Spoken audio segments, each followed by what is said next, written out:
haweenka Soomaaliyeed waxay ka mid yihiin dadyooga nugul ee bulshadeena ka midka ah una baahan daryeel gaar ah iyo in xuquuqdooda la dhowro.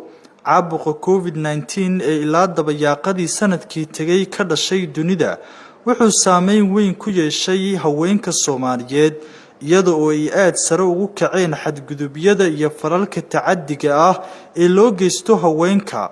waxaa sidoo kale uu caabuqa COVID-19 saameeyay howlaha shaqo ee shaqaalihii ku howlanaa la socoshada tacadiyada iyo xadgudubyada loo geysto haweenka iyo wacyigelinta bulshada ee ku aadan xuquuqda haweenka.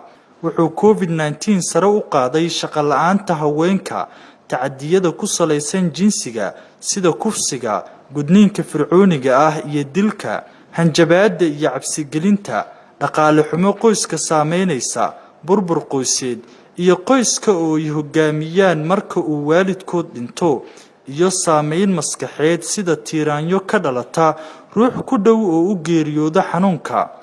haddaba maxay yihiin calaamadaha lagu garan karo haweeneyda guriga kula kulanta xadgudubyada kor ku xusan?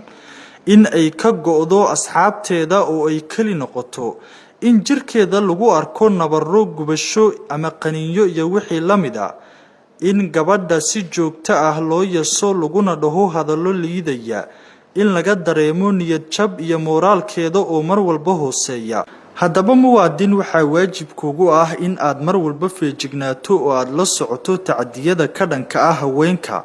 haddii aad la kulantid dhibane ama ruux tacaddi la kulmay, waxaad u raadin kartaa caawimaad iyo adeegyada ay u diyaarisay wasaaradda haweenka Jubbaland iyo saaxiibada kala shaqeeya dhanka badbaadada. adeegyadaasi waxaa ka mid ah daryeel caafimaad, la talin iyo tiiraanyo bixin, caawimaad sharciyeed, goobo badbaado oo ay ka magangeli karto dhibaatooyinka laga yaabo inay soo gaaraan, kaalmo iyo taakulayn nololeed. wadajir waynu ku yareyn karnaa tacadiyada ka dhanka ah haweenka. fariintan waxaa idiin soo gudbisay wasaaradda haweenka, arrimaha qoyska iyo xuquuqul insaanka Jubbaland oo kaashanaysa hay'adda UNDP.